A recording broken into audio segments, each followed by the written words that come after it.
नमस्कार, मैं हूं संजय शर्मा। आप देख रहे हैं 4 PM न्यूज नेटवर्क। कई दिनों से आप देख रहे होंगे प्रधानमंत्री जी बहुत खामोश हैं। चेहरा देखिए, गौर से चेहरा देखिए, उनके वो चेहरे पे जो चमक, जो ऊर्जा है वो कहीं ना कहीं थोड़ा कम हो रही है। क्या डर क्या है प्रधानमंत्री जी को? क्या कारण हो गया कि इन 3-4 महीने में देश की राजनीति बदल गई? क्या कारण हो गया कि जिस शख्स पे हजारों करोड़ रुपए खर्च किए थे उस पप्पू को बनाने में, उस पप्पू ने भारत की राजनीति को बिल्कुल उल्टा पुल्टा कर दिया? मैं आज आपको बताऊंगा कि राजनीति का यह ऊंट किस करवट बैठ रहा है। पहले की मुनव्वर राना मेरे बड़े फेवरेट शख्स हैं। कभी मौका मिल जाए तो उन नेट पे जाइएगा, उनकी माँ के ऊपर उनकी अगर आप कविता पढ़ेंगे तो आपकी आंखों में आंसू आ जाएंगे। इतना बेहतरीन माँ के ऊपर किसी शायर ने कुछ नहीं लिखा है। उनकी कुछ लाइनें हैं जो आज की राजनीति के संदर्भ में बिल्कुल सही बैठती हैं। पहले आज मैं आपको कुछ शायरी सुनाता हूं, फिर आज की डिटेल बात करूंगा। बुलंदी देर तक किस शख्स के हिस्से में रहती है। जीवन का दर्शन है ये ताकत का दर्शन है, ये राजनीति का दर्शन है और ये हैसियत का दर्शन है। बुलंदी देर तक किस शख्स के हिस्से में रहती है, बहुत ऊंची इमारत हर घड़ी खतरे में रहती है। बहुत जी चाहता है कैदे जहां से हम निकल जाएं, बहुत जी चाहता है कैदे जहां से हम निकल जाएं, तुम्हारी याद भी लेकिन इसी मलबे में रहती है। ये ऐसा कर्ज है जो मैं अदा कर ही नहीं सकता। ये ऐसा कर्ज है जो मैं अदा कर ही नहीं सकता। मैं जब तक घर ना लौटूं मेरी मां सजदे में रहती है। अमीरी रेशम व कम ख्वाब में नंगी नजर आई, गरीबी शान से एक टाट के पर्दे में रहती है। मैं इंसान हूं, बहक जाना मेरी फितरत में शामिल है। क्या लाइनें हैं। मैं इंसान हूं, बहक जाना मेरी फितरत में शामिल है। हवा भी उसको छूकर बहुत देर तक नशे में रहती है। मोहब्बत में परखने जांचने से फायदा क्या है, कमी थोड़ी बहुत हर एक के शजरे में रहती है।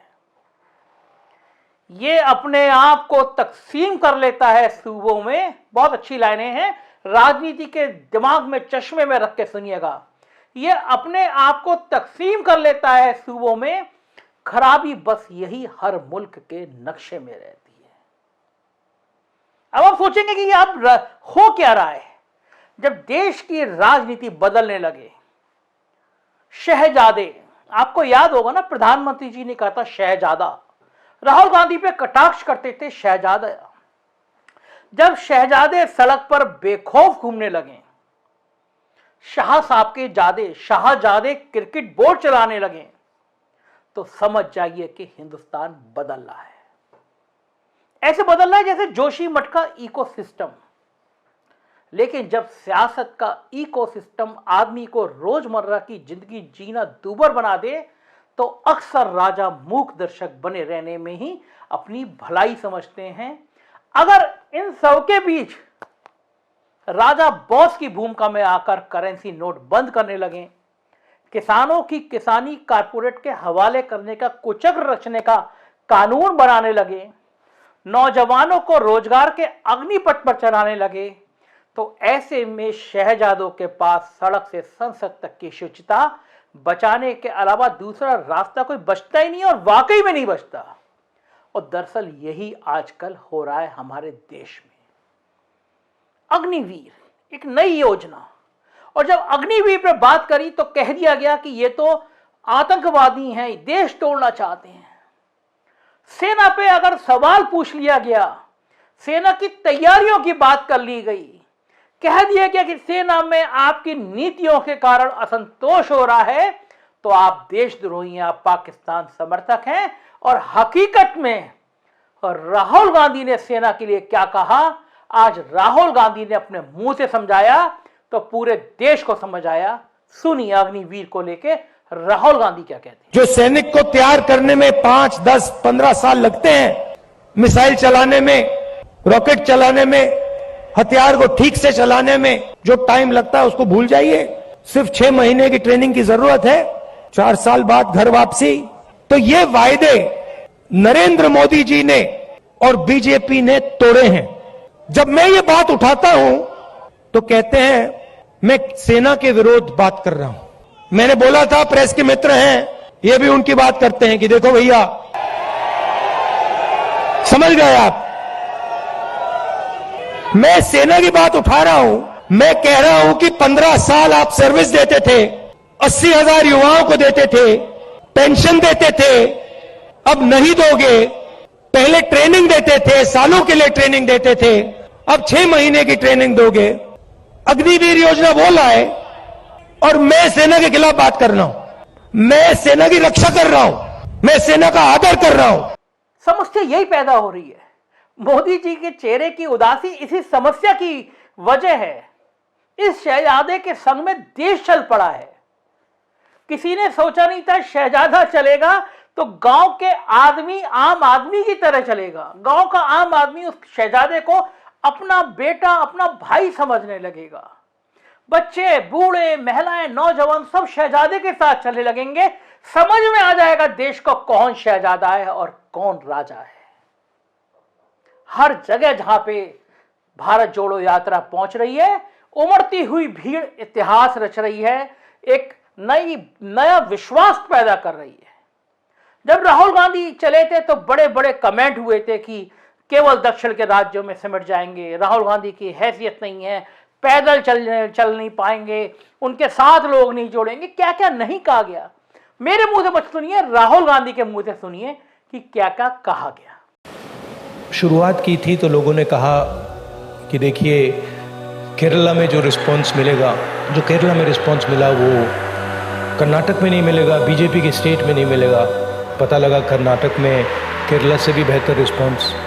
फिर कहा कि भाई साउथ में मिला है, अब जब हम महाराष्ट्र पहुंचेंगे तो रिस्पांस नहीं होगा, महाराष्ट्र में साउथ से भी अच्छा, महाराष्ट्र में रिस्पांस अच्छा, हिंदी बेल्ट में नहीं होगा। मध्य प्रदेश में देखा और भी इम्प्रूवमेंट। और फिर जब हम हरियाणा में आ रहे थे, नहीं बीजेपी की सरकार है, वो रिस्पांस नहीं मिलेगा, और भी इम्प्रूवमेंट। मतलब जहाँ जितना हम आगे बढ़ते जा रहे हैं रिस्पांस इम्प्रूव करता जा रहा है। तो मैं हरियाणा के युवाओं से, हरियाणा की जनता से, माताएं बहनों से दिल से धन्यवाद करना चाहता हूँ कि आपने इतना प्यार दिया, आपने इतनी शक्ति दी, इसके लिए हम बहुत बहुत आभारी हैं। गजब की राजनीति बदली है राहुल गांधी ने। वो एक आदमी के टी शर्ट पे विवाद पैदा हो रहा है।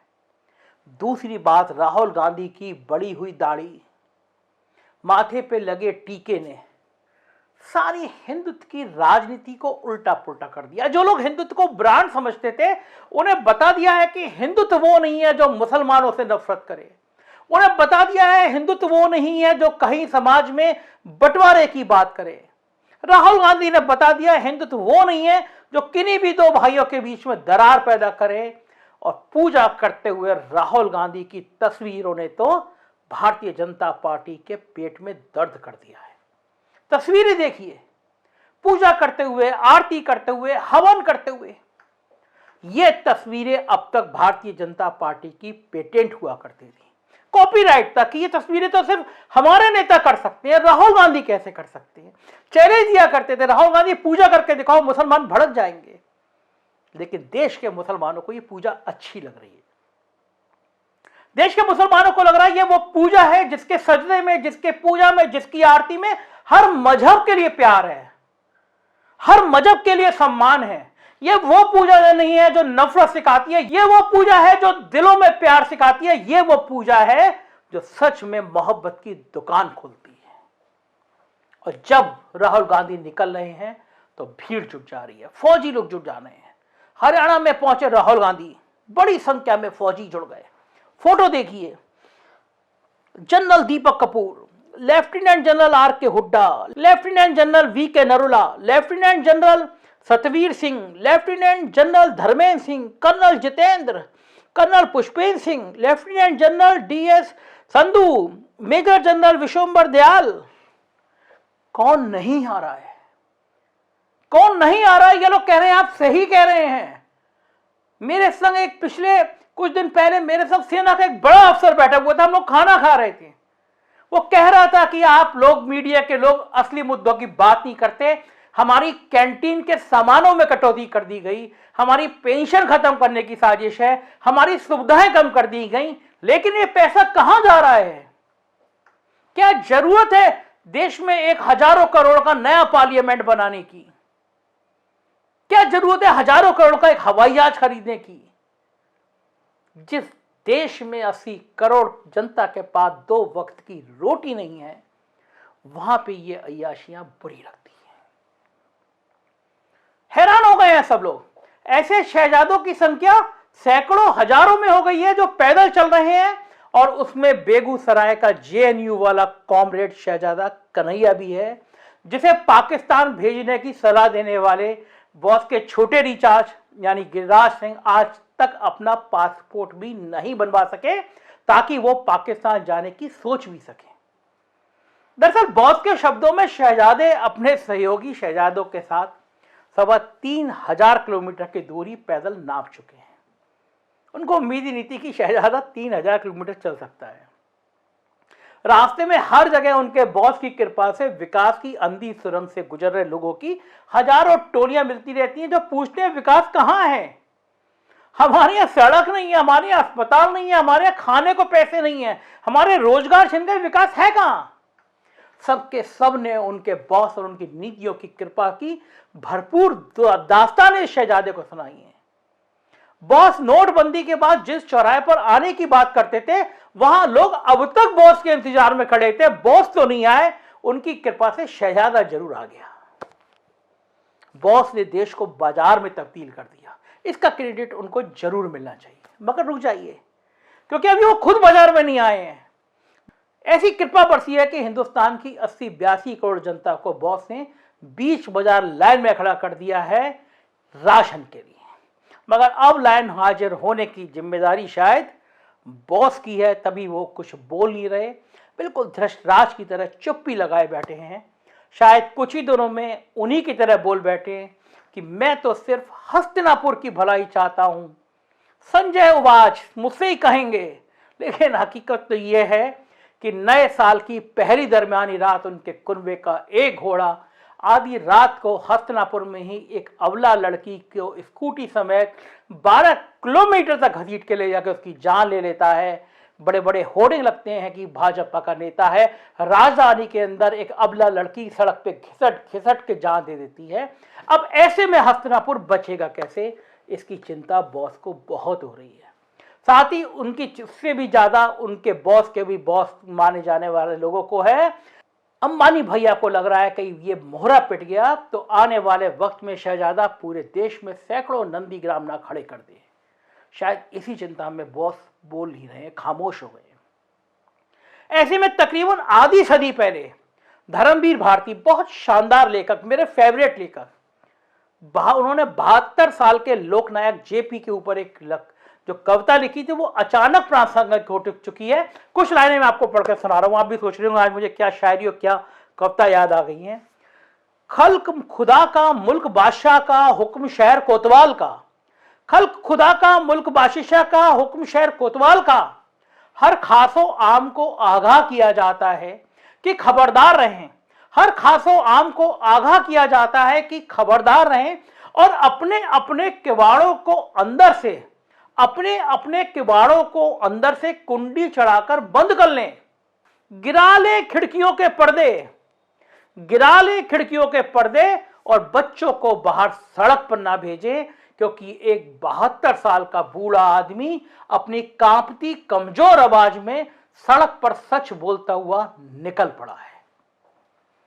शहर का हर बशर वाकिफ है कि 25 साल से मुजिर है ये कि हालात को हालात की तरह बयान किया जाए, कि चोर को चोर और हत्यारे को हत्यारा कहा जाए, कि मार खाते भले आदमी को और अस्मत लुटाती औरत को और भूख से पेट दबाए ढांचे को और जीभ के नीचे कुचलते बच्चे को भी बचाने की बेअदबी की जाए।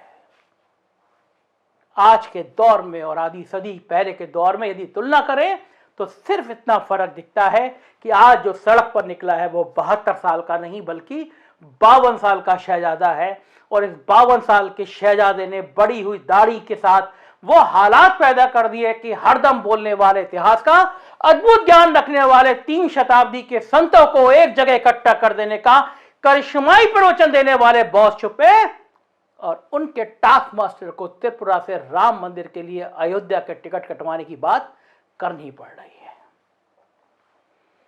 मगर सवाल यह उठता है कि बॉस के चुप रहने की नौबत आई तो आई क्यों? बॉस के टास्क मास्टर त्रिपुरा से राम मंदिर का उद्घोष करने की क्यों मजबूर हुए? केरला को शिमला बनाने के अट्टहास बड़े उद्घोष के बाद छोटे बॉस क्यों राम मंदिर से कटे कटे दिख रहे हैं? क्यों आजकल राम मंदिर के करता धरता बॉस और छोटे बॉस का साथ छोड़कर 52 साल के पदयात्री के साथ चंपत राय होते हुए दिखाई दे रहे हैं? दरअसल इसका कारण हिंदुस्तान का आम आदमी है, जिसे अब अपनी वास्तविक हिंदू पहचान शायद समझ में आने लगी है और यही कारण है कि अब उसे चुनावी हिंदुत्व से भरोसा उठने लगा है, क्योंकि बॉस के शब्दों में जो शहजादा है वो आम आदमी की बात कर रहा है, लोगों से सीधे जुड़ रहा है। अग्निपथ स्कीम के विरोध में अग्नि परीक्षा दे रहे नौजवानों के साथ खुद भी अग्नि परीक्षा दे रहा है। BSNL, LIC, भारत पेट्रोलियम, इन सब के बिकने के खतरे के प्रति लोगों को आगाह कर रहा है और इन सबसे बढ़कर ज्वलंत मुद्दे को आम आदमी के साथ वैसे ही कनेक्ट करने की कोशिश कर रहा है जैसी कोशिश अपने अपने दौर में ताकतवर सत्ताधीशों के खिलाफ JP और VP ने की थी। मगर 10 लाख का सूट पहनने वाले बॉस के आदमी तो ऐसे निकले कि मुद्दों पर जवाब देने की बजाय टी-शर्ट पर सवार उठाकर बॉस का ही मजाक उड़ाने नजर आने लगे। अब ऐसे सिपह सलारों से बॉस बचे तो बचे कैसे? आखिर ऐसे पात्राओं और भाटियाओं का सिलेक्शन भी तो बॉस या उनके टास्क मास्टर ने किया है। बड़ी परेशानी है बॉस की, बहुत परेशानी है मोदी जी की। बेचारे बोले तो क्या बोले, पटना वाले बॉस तो पिछले 13 सालों से उन्हें जलील करने का मौका नहीं छोड़ते। कभी डिनर कैंसिल कर देते हैं नीतीश बाबू, तो कभी मीटिंग में अपनी जगह किसी और को भेज देते। वो हमेशा जलील करते रहे हैं और अब तो इस लायक भी बॉस को नहीं समझ रहे कि उनके लिए कुछ कहा जाए। वो जाति का जनगणना शुरू करवाकर बॉस की पार्टी के नागपुर वाले बॉस का परमानेंट इलाज ढूंढने पर फोकस कर रहे हैं। ऐसे में बॉस भी समझ रहे हैं कि चुप रहने में भलाई है, वरना 52 साल के इस पैदल यात्री ने तो बॉस को इस हालत में ला ही दिया है कि जवान खोलने के लिए भी अब गोदी मीडिया का सहारा लेना पड़ रहा है। ध्यान रखिएगा कि कोई बड़ी बात नहीं है, किसी दिन बॉस भी प्रेस कॉन्फ्रेंस कर लें, 8-9 साल बाद ये कुछ कर ले, क्योंकि अब लग रहा है उनको कहीं गोदी मीडिया के शरण में जाने के अलावा इस देश में अब लोकतंत्र में उनके लिए कोई बचा नहीं है। दरअसल लोकतंत्र की यही ताकत है कि बहुत ऊंची इमारत हर समय खतरे में रहती है।